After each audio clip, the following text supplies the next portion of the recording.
Muy bienvenidos a todos nuestros seguidores, a todo nuestro público de identidad que nos siguen a través de nuestro portal de noticias, a través de la web, nuestro canal de YouTube y las redes sociales.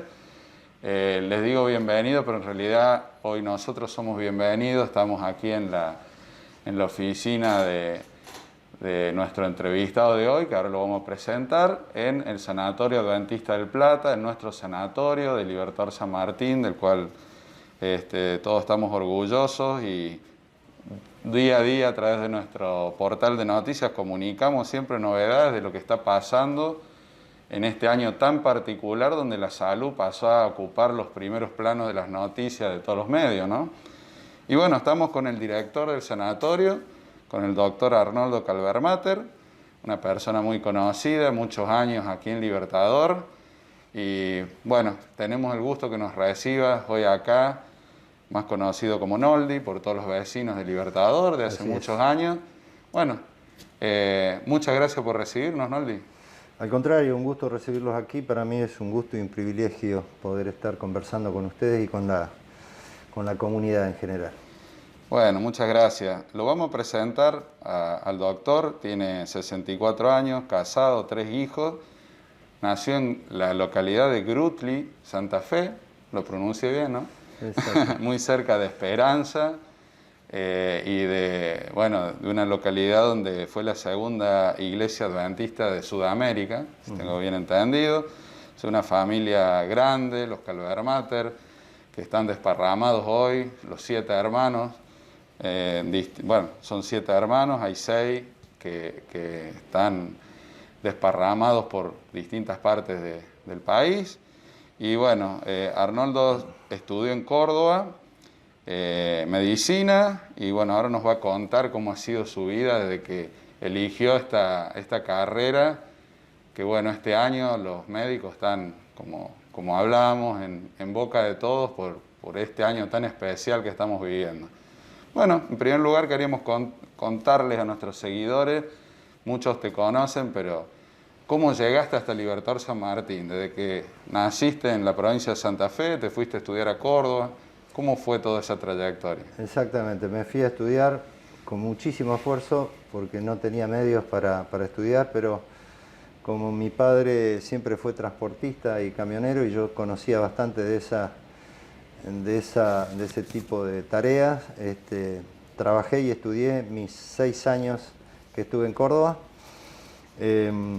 Luego de terminar mi carrera de médico, me quedé en el Hospital Córdoba haciendo algunas prácticas de cardiología, porque en el SANA, que tenía 4 o 5 años de vida en esa época, principio del año 1981, en el SANA estaban necesitando casi desesperadamente un cardiólogo.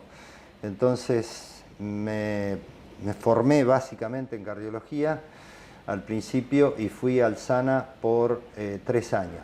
Después de esos 3 años salí para especializarme formalmente con una residencia médica en cardiología en el Hospital Británico de Rosario, donde estuve durante 3 años, del 84 al 87.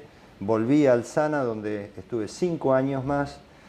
Luego del 92 al 96 estuve aquí en el Sanatorio Adventista del Plata, donde desempeñaba tareas en cardiología, pero fundamentalmente trabajé en el área de vida sana como vicedirector médico del área de vida sana. Del 96 al 2000 fui nombrado director del Sanatorio Adventista Noreste Argentino, del SANA en Misiones, que estaba ya en una situación muy compleja, y estuvimos allí durante 4 años trabajando. Y luego, del 2000 hasta la actualidad, estoy aquí trabajando en Libertador San Martín, en el sanatorio de Puigari. 20 años ya de corrido acá en 20 años de corrido aquí en el sanatorio, exactamente, y 4 años anteriormente. Bien, primero del 2010 al 2015 como director médico, y bueno, hace 4 años aproximadamente como director general. Bueno, ahora en unos pocos meses más se cumple el 5.º año ya, porque fue el 16, 17, 18, 19 y 20, que ya estoy terminando el mandato de la dirección general del sanatorio aquí de Puigari. Bueno, si no calculo mal, cerca de casi 40 años de profesión y te tocó el año 2020 como director, este año tan particular para los médicos, para la salud. ¿Alguna vez imaginaste que iba a pasar esto? No, en realidad en marzo del año que viene estoy cumpliendo justamente 40 años de médico y bueno, una situación absolutamente impensada, que el 112 aniversario del sanatorio nos tome con esta situación pandémica. En realidad, estos últimos 5 años de esta administración, de esta dirección general, fueron difíciles porque tocó todo el gobierno anterior de Macri, con toda la situación que nos tocó vivir, que fue una situación de crisis casi continua, diría yo, que siempre esperábamos la reactivación o el segundo semestre famoso y tantas otras cosas, ¿no es cierto? Pero siempre la fuimos peleando con situaciones económicas, financieras, sociales, políticas difíciles, pero que eran peleables. Esta pandemia agregó a toda esa situación, agrega una situación de salud, de pandemia, que indudablemente complica mucho más todo lo social, lo político, lo económico, etc., ¿no? Entonces sí, una situación absolutamente impensada. Unos pocos meses atrás era impensado esto. Pero bueno, lo estamos atravesando y con la ayuda de Dios esperemos que esto pronto pase y que podamos volver a la normalidad si Él así lo quiere. Y si no, la seguiremos peleando igual. Y sí, antes de comenzar la nota hablábamos que no sabemos, en realidad estamos tal vez a la mitad del camino, al 30%, al 60%, al 80%, quisiéramos ya que estemos al 90% y ya falte poco, pero estamos en el recorrido de esta situación, por eso no podemos decir que estamos con el diario del lunes, pero ya vimos bastante de lo que ocurrió de ese 20 de marzo, cuando se bajó la persiana en todos lados, se paró el país, se paró. ¿Cómo pasaron esa primera etapa y cómo hoy ves la situación dentro de lo que te toca vivir aquí, ¿no?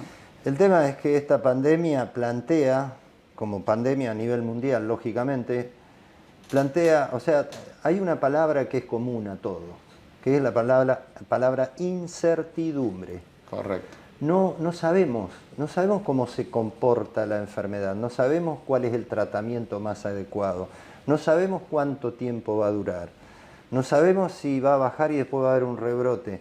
Lo que sí sabemos es que desde marzo hasta la actualidad vamos aprendiendo en el día a día de otros países, de otras experiencias, de otros grupos médicos, de la ciencia y de muchas otras cosas. Vamos aprendiendo en el día a día cuál es el mejor tratamiento, cómo hacer la prevención, y las cosas son absolutamente dinámicas, cambian.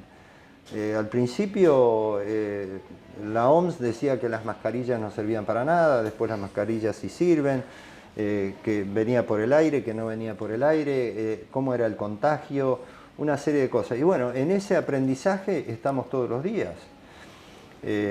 La realidad es que es una enfermedad desconocida, es una enfermedad que puede tener mutaciones, es una enfermedad que no tiene un tratamiento específico que sea 100% demostrado.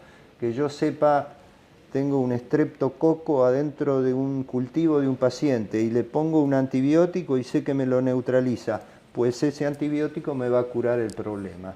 Hoy no lo tenemos. Hoy no lo tengo eso. Hoy no tenemos 100% un retroviral, no tengo 100% la seguridad de que el plasma del suero del paciente convaleciente sea efectivo, o que los corticoides, o que los antibióticos, etc. Entonces, se están ensayando cosas y se está viendo qué es lo mejor, lo que no produce perjuicio al paciente y que le puede dar una mejoría, lo que hace que el paciente a veces desarrolle una enfermedad más leve, más grave, que vaya a parar a terapia con un respirador o no. Entonces, en ese aprendizaje realmente estamos todos los días. Lo que sí sabemos es que hay 3 cosas básicas que han demostrado acá y en el mundo ser efectivas, y ayer leía un reporte de un epidemiólogo de Estados Unidos que decía que si se usaran esas tres cosas en forma absolutamente responsable, probablemente en 15 a 20 días se podría disminuir muchísima la tasa de incidencia. Y las tres cosas son las que todo el mundo conoce, pero que muchas veces no las practicamos. El distanciamiento social, el uso del barbijo y la higiene de manos, superficies, etc. Evitar el contacto estrecho, tratar de que no se vehiculice el virus a través del aire, como se vehiculiza, y tratar de no llevar yo con el contacto a superficies que después vos tocas, te llevas al ojo, a la boca, a la nariz, etc. Entonces son tres medidas sencillas, pero que en general cuando esas medidas sencillas se cumplieron, la verdad que la evolución fue bastante buena y las curvas bajaron en muchos lugares del mundo. Ahora, cuando por ejemplo en España o en Italia o en Reino Unido se relajaron las normas del uso de mascarillas, o cuando se abarrotaron las playas porque estaban en pleno verano, etcétera, y se incumplió el distanciamiento y esas cosas, ¿qué tuvieron? Tremendos rebrotes. Y ahora están, o cuando se abrieron todos los sitios públicos, los restaurantes, los bares, etcétera, y se incumple con ciertas normas, se ve que hay un rebrote importante. Entonces se vuelven a saturar los sistemas de salud, se vuelve a desbordar un sistema que por sí, en nuestro país, de por sí es un sistema muy débil. El sistema de salud es un sistema débil que no tiene toda la infraestructura que debería tener para situaciones comunes, aunque el sistema privado de salud en Argentina funciona muy bien, mejor que en muchos otros lugares, pero con estas situaciones se pueden llegar a tener desbordes. Yo creo que todas las normativas y todas las cosas que se dieron, porque muy fácil es hablar del deporte del domingo con el diario del lunes, cuando ya todo pasó y cómo fue y si cobró el penal, etc. Es muy sencillo eso. Pero creo que las normas que se dictaron en su momento lograron por lo menos contener una curva y que no tengamos una curva de desborde y que no tengamos que elegir a qué paciente le vamos a poner un respirador y a quién no, o tener un respirador para 2 pacientes, o tener en los pasillos gente con un tubo de oxígeno tratando de poner un poquito de aire en su pulmón, como hemos visto en muchos lugares del mundo. Y en ese sentido hemos trabajado en forma bien comunicada con el COES local. Bien. Y todas esas normativas lograron eso, digamos, que haya una curva plana de casos que se van controlando, que cuando aparece un caso se pueda diagnosticar rápidamente, a pesar de que no tenemos todos los hisopados que quisiéramos tener, ni por salud pública ni por privado, pero que se puedan aislar los grupos que han estado en contacto, que son nexos estrechos. Entonces ese trabajo de identificación, aislamiento, logra de que no haya grandes desbordes en el sistema de salud y en la cantidad de infectados por día, que ha ocurrido en otras provincias, en nuestro país ha ocurrido. Jujuy, Mendoza, han tenido cantidades importantes, el Chaco en su comienzo también. Sí. Ahora ya vamos a ir al tema cómo trabaja el sanatorio con los casos COVID, que es importante, y la gente inclusive de Libertad San Martín y el Ejido quiere saber, pero me imagino que debe haber sido muy difícil para un sanatorio de la amplitud del Sanatorio Adventista del Plata, que tiene una cantidad de hecho, vos sos cardiólogo y hay muchas, digamos, áreas que trabaja, la parte de cirugía. De golpe se paró el país el 20 de marzo, inclusive la gente dejó de venir a sus consultas. Y en realidad el tema de COVID es una parte menor de todos los departamentos del sanatorio. ¿Cómo han logrado un equilibrio y cómo han planteado, me imagino, un plan de contingencia para que no se caigan las otras actividades tan importantes, ¿no? Bueno, es una lucha de todos los días eso, y el equilibrio no lo hemos logrado porque nosotros de pasar en un parámetro, solamente en un parámetro como puede ser las consultas, nosotros atendíamos un promedio de unas 15.000 consultas mensuales y en el mes de abril atendimos 3.500. Entonces, ese es un parámetro, pero que puede ser replicado a muchas otras áreas como internación, cirugías programadas, etc. Lo que se trabajó en esa época fueron con todas las cuestiones de urgencias más que todo, porque indudablemente las urgencias no se pueden dejar de tratar. Hubo una gran comprensión de todo el personal entendió esa situación, siguió trabajando, aunque era poco probable que nosotros íbamos a poder cumplir inclusive con el sueldo, sí, sí. que es lo mínimo que el personal sí. merece. Claro. Sin embargo, el personal trabajó bien, todos los jefes de servicio del sanatorio se pusieron al hombro sus distintos departamentos y pudimos trabajar y sacar adelante un plan de contingencia donde disminuimos mucho nuestros gastos, paramos todos nuestros proyectos que estaban en funcionamiento, bueno, tratar de ajustar absolutamente todos los gastos y priorizar al personal para que tenga, mucha gente del personal vino a donar parte de su sueldo en una actitud que realmente emociona. Qué bueno comunicarlo, está bueno. Gente que tuvo, mucha gente que tuvo gestos que son absolutamente valorables y que yo agradezco a todos mis compañeros de trabajo. Por ejemplo, había gente que dice, bueno, mientras tengamos la posibilidad de sacar la comida de la proveeduría, que me den para comer, aunque sea arroz, partido y polenta, no importa, yo voy a seguir trabajando porque amo esta institución. Eso fue maravilloso. Qué increíble, ¿eh? Y perdón por la emoción. No, la verdad que me sorprende y a veces la gente que pasa y ve el edificio de lejos y cree que a lo mejor no hay dificultades o cree o piensa que el sanatorio adventista, por ser privado, tiene las cosas simples y también está compuesta por seres humanos que la están luchando, que tienen dificultades. Y es emocionante que cuentes esta experiencia. La verdad que yo no la conocía y creo que los vecinos tampoco. El sanatorio es estructura, lógicamente, es infraestructura, es edificio, pero el sanatorio son es personas. Gente. Correcto. Es persona, gente que cuida de gente que viene acá y es lo más valorable que tenemos. Las paredes y los edificios tratamos de que sean lindos y que la gente esté cómoda, por supuesto.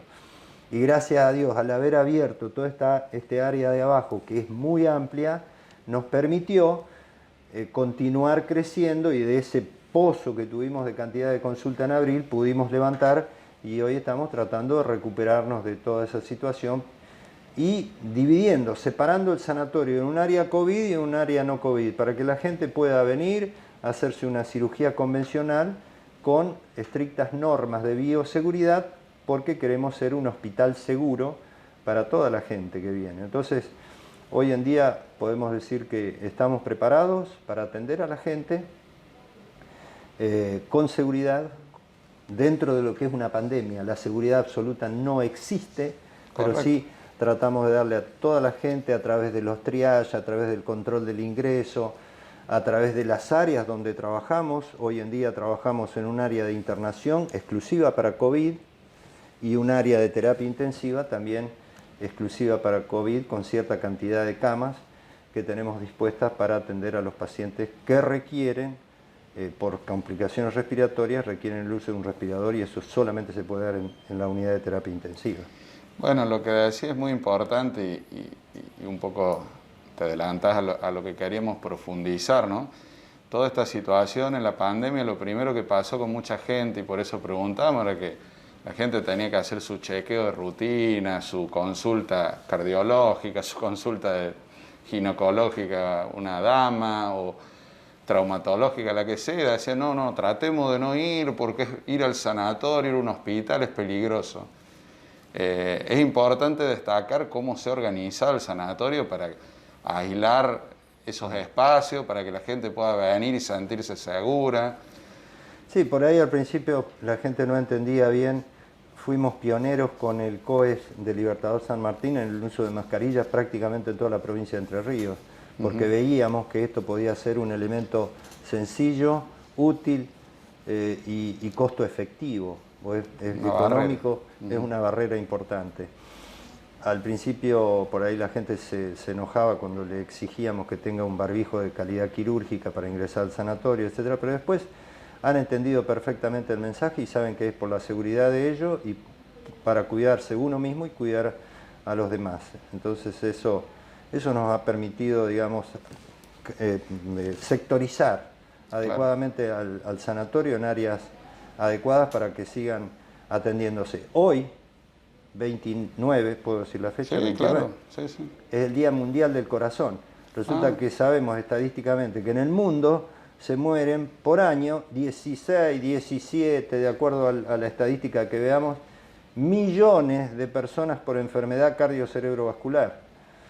Está bien, estamos preocupados por la pandemia, nos preocupa, se muere mucha gente por esta pandemia, pero se están muriendo 17 millones de personas por enfermedad cardio-cerebrovascular y a esas personas tenemos que seguir atendiéndolas. Claro. Y esas personas a veces, por temor a no venir a hacerse un control de la presión, de su enfermedad cardiovascular, de la coagulación porque están anticoagulados, o controles ginecológicos, o controles oncológicos, controles clínicos, etcétera, por no hacerlos, a veces después vienen ya con la complicación y esa complicación es tardía y no la podemos sacar adelante. Y esa es, digamos, una pandemia que es quizás peor que la del mismo COVID. El efecto colateral, sí.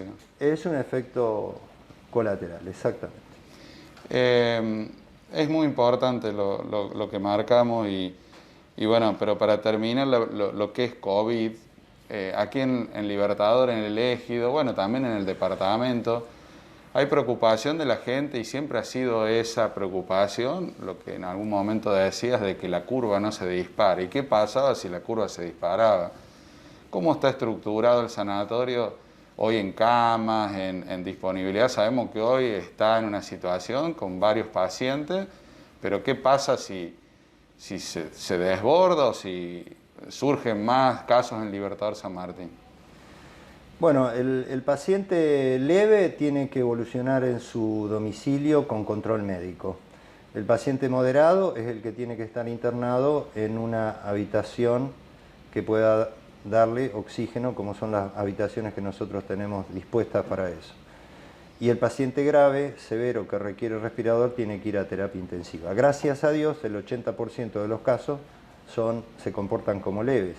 El 20% que requiere internación, solamente de eso, un 15 más o menos a un 20%, de acuerdo al lugar donde veamos, puede requerir una unidad de terapia intensiva.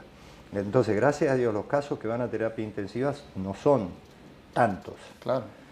Pero que los hay, los hay. Sí, sí. Y el problema es que la infraestructura de las terapias intensivas a nivel del país, del mundo y de nuestra provincia también, no abundan las camas de terapia intensiva con toda la estructura de respiradores adecuados. Nosotros nos hemos preparado para eso y hemos dispuesto en forma exclusiva 5 camas de la unidad de terapia intensiva para casos COVID y el resto de las camas para los otros problemas, porque si viene un infartado al sanatorio hoy, tengo que tenerle una respuesta y tengo que internar en una unidad de terapia intensiva o una unidad coronaria por lo menos, o si viene un accidente cerebrovascular, o si viene un politraumatismo con un traumatismo cráneoencefálico, tengo que darle respuesta y no puedo decirle no solamente atiendo COVID.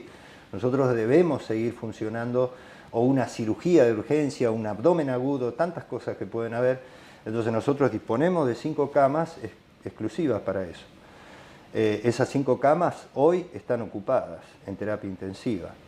Y tenemos dentro del sector dentro del sector de internación de salas comunes, tenemos también casos que ocupan todo el área entre los sospechosos y los confirmados, entonces no tenemos márgenes importantes, no obstante eso, tenemos la posibilidad de trabajar en etapas. Si es necesario, podemos crear otro piso que estaría preparado ya, pero que no está abierto todavía, crear otro piso para la atención de esos pacientes ambulatorios. Y en el caso de tener todas las camas de terapia ocupadas, y hay un caso que es local, recibirá el tratamiento de alguna manera porque tenemos posibilidades de abrir alguna otra opción, pero eso es solamente para casos de la comunidad. Nosotros en algún momento, por ser solidarios con el sistema de salud de la provincia, hemos recibido pacientes de Paraná, hemos recibido pacientes de Crespo, hemos recibido pacientes de Viale, de Victoria, de Gualeguaychú. ¿Por qué? Porque requerían tratamiento y nosotros teníamos la posibilidad de brindárselo, la capacidad, y había otros colegas, médicos, instituciones que nos pedían por favor la posibilidad de hacerlo. Hubo un paciente de Crespo que vino intubado en forma urgente, vamos a atenderlo, y gracias a Dios ese paciente hoy ya se fue de alta. Y quizás si no hubiéramos tenido esa posibilidad de atenderlo de alguna manera, no sabemos qué hubiera pasado con ese paciente. Entonces, ahora, cuando nosotros vemos colmada nuestra capacidad, tenemos que decirle a todos, no tenemos, o sea, tenemos un límite. Correcto. Por eso es importante que cualquier persona que quiera venir al sanatorio se comunique previamente para ver si tenemos la disponibilidad de camas para atenderlo. Y de nada vale que yo abra y ponga en esta oficina, ponga 5 camas acá adentro para atender, si no tengo personal para atenderlo. De nada vale que yo atienda, ponga 5 camas en este lugar si no tengo capacidad de al paciente que se pone grave llevarlo a terapia intensiva. Claro. Entonces es una perfecta interrelación que tiene que haber, y eso se hace todos los días en gestión de camas de COVID, donde hay una triangulación entre clínica médica, infectología y terapia intensiva, y ellos pueden ir gestionando la cantidad de pacientes que podemos tener y la cantidad de pacientes que podemos absorber en ese día. Pero a la comunidad de Libertador se pueden quedar tranquilos que le vamos a dar respuesta a sus necesidades. Hasta el día de hoy, tenemos que decir, porque nos enteramos, fallecido por COVID hubo una sola persona dentro del sanatorio, pero no de esta localidad. Exacto, no es de esta localidad, pero era un paciente que falleció, yo diría no falleció por COVID. Con COVID. Falleció con COVID porque era un paciente muy comórbido, tenía muchas enfermedades y inclusive cuando falleció ya tenía negativizado su COVID, o sea, ya la enfermedad por COVID había desaparecido. Quizás el COVID fue un elemento que aportó, pero que descompensó finalmente al paciente, pero era un paciente que tenía muchas enfermedades previas y que tenía muchas posibilidades de no resistir una neumonía por COVID o una neumonía de cualquier otro origen o cualquier otra enfermedad infecciosa, porque tenía una situación de equilibrio muy inestable y ante cualquier situación lo descompensa totalmente. Entonces, el paciente que falleció sí era un paciente muy delicado, muy grave. Es el único fallecido en la institución. Bien. Doctor, se habla mucho de los tratamientos y lo has dicho bien, que no hay certeza, que la palabra es incertidumbre, que no tenemos el antiviral, o retroviral, perdón si pronuncio mal algún término médico, tampoco tenemos la vacuna tan esperada. Pero bueno, se habla de distintos tipos de opciones, el plasma ya se está aplicando acá, nos gustaría que nos cuente. Y también un tema que ha generado polémica, el tema del ibuprofeno inhalado, que se habla que en algunas provincias lo han empezado a utilizar, en Entre Ríos no, y sabemos que un paciente que está internado aquí solicitó por nota a la provincia la autorización. ¿Qué nos puedes decir de todo eso? Bueno, el ibuprofeno, casi nacimos juntos como médico y como ibuprofeno, porque debe tener casi 40 años. Ah, sí. Tiene muchos años y es una molécula, una droga que ha demostrado ser absolutamente segura. Ajá. Y que se utiliza en muchos grupos poblacionales y que es inclusive de venta libre. El ibuprofeno se puede conseguir fácilmente y que viene que en comprimidos, que en cápsula, que en jarabito, que en gotitas. Claro. Se usa en lactantes, se usa en jóvenes, se usa en viejos. Y es una molécula, digamos, que tiene mucha bioseguridad desde el punto de vista de su tolerancia, efectos colaterales, etc. A veces, digamos, yo pienso personalmente que es mucho más seguro que otras cosas como la dipirona, la novalgina, claro. Ese tipo de medicamentos que que pueden producir inclusive algún tipo de efecto colateral. El ibuprofeno es muy seguro. Lo único que cambia en este caso es la vía de administración, que es una administración para llegar directamente al foco de uno de los problemas que el COVID produce, que es la neumonía. Claro. Sabemos que el COVID produce problemas respiratorios, problemas vasculares, trombosis, enfermedad cardiovascular y produce enfermedad renal también, una serie de complicaciones. Pero una de las formas que podría ser, desde el punto de vista teórico, es muy atrayente la idea de inhalar ibuprofeno, porque estaría llegando directamente al foco del problema, con una acción que sería viricida, eso quiere decir que mata el virus, y antiinflamatoria. Claro. Y sabemos que la enfermedad inflamatoria del COVID es importante a nivel del pulmón.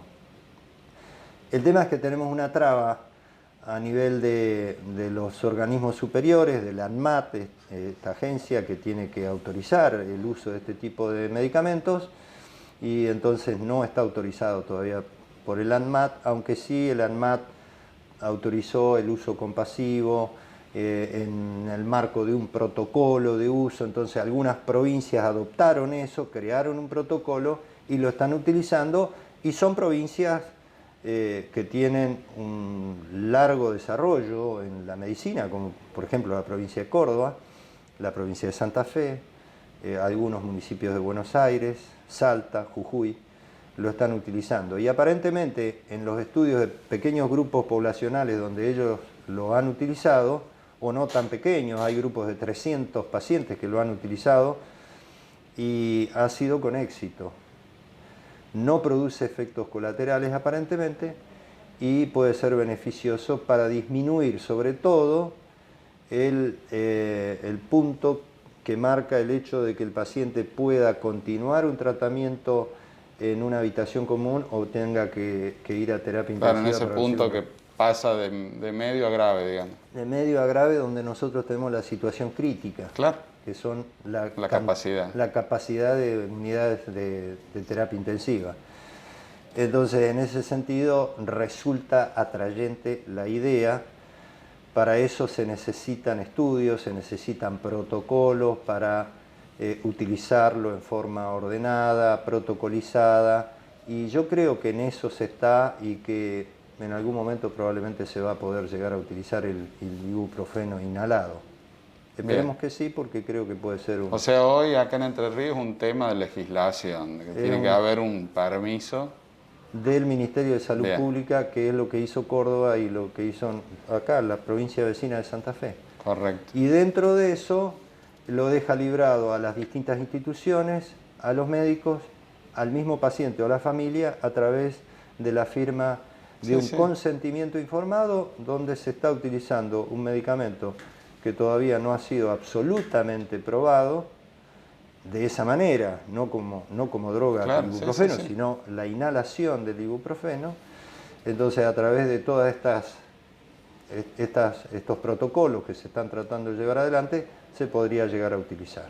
Bien, y lo que preguntamos ante el tema del plasma, sí, eso se está trabajando. El plasma está autorizado aquí a nivel de la provincia para ser utilizado.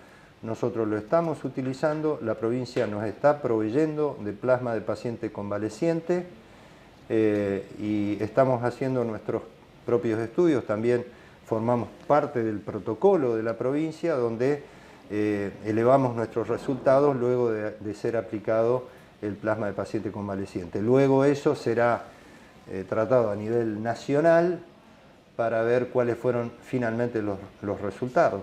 La donación no se hace aquí en el sanatorio, se hace en Paraná. La donación de plasma tiene que ser en Paraná. Nosotros enviamos al paciente en la calle Pascual Palma, si mal no recuerdo.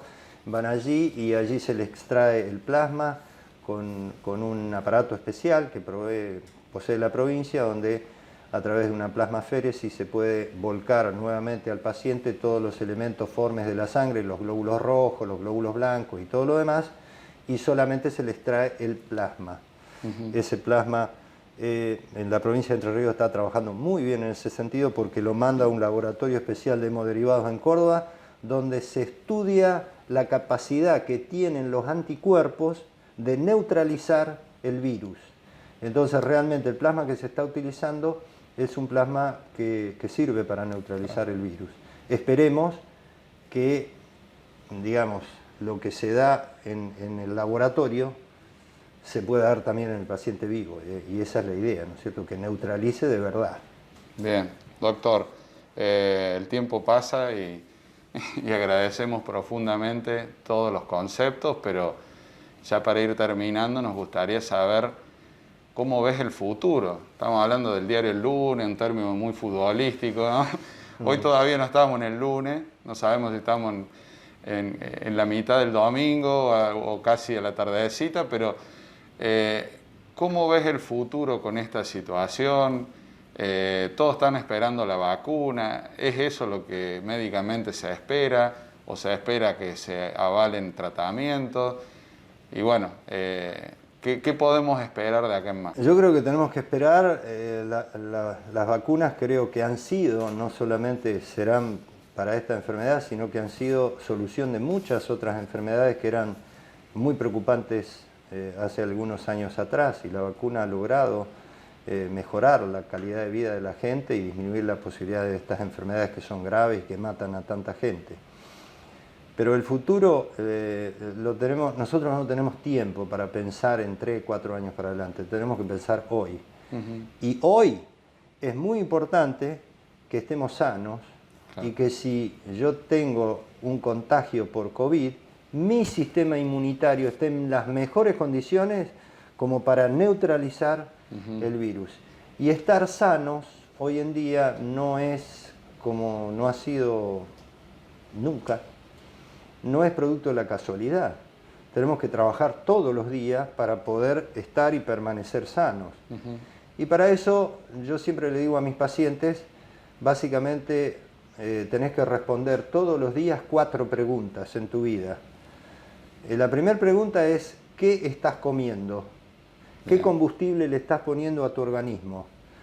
Cuando vas a la estación de servicio y le decís, poneme querosén quemado, no, le decís, poneme nafta especial o claro, la super o la que sea.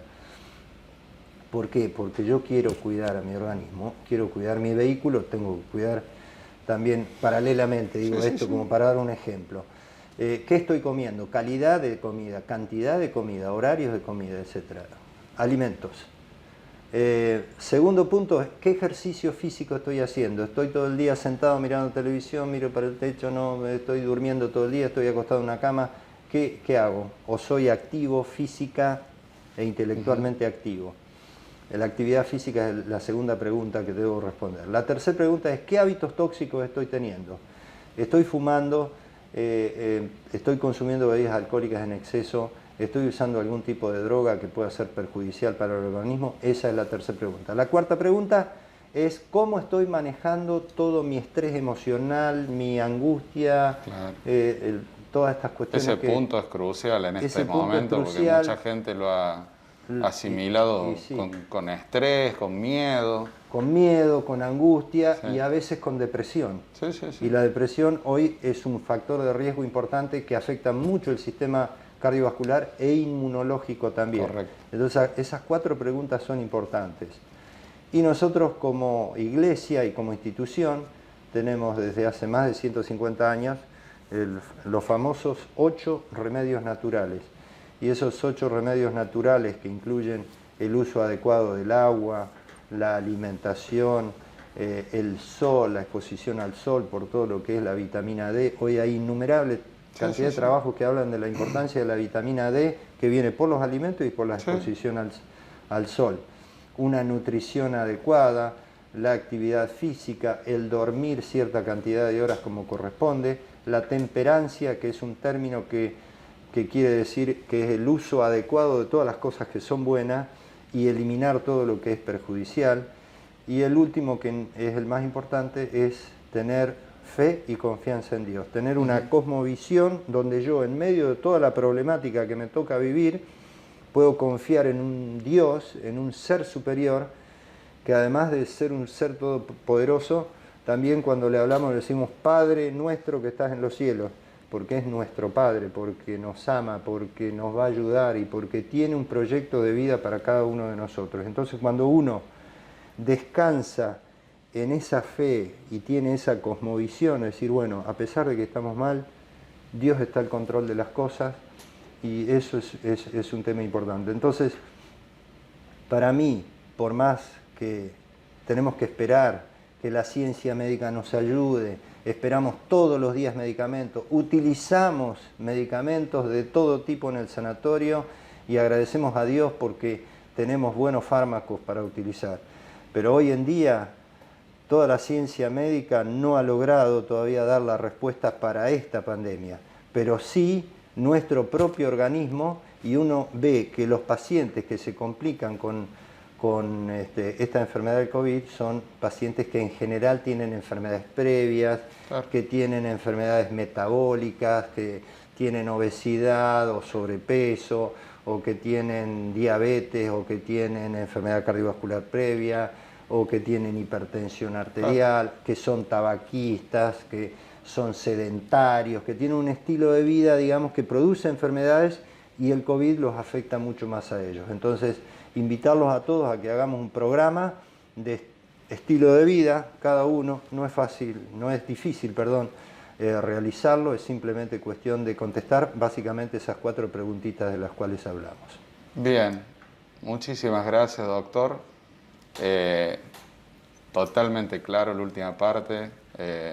Comparto también en lo personal, a la gente darle también una esperanza de que en esta época, lo que hablamos recién, el miedo, tanto que ha afectado, qué sé yo, todos tenemos, yo tengo mi madre con unos cuantos años y que esto le ha afectado, todos tenemos un familiar que lo vemos que vulnerable y vulnerable anímicamente, ¿no? Entonces También. darle este mensaje es muy importante. ¿Y qué mensaje podemos dar para cerrar y ya agradecerle en estos 112 años de esta institución?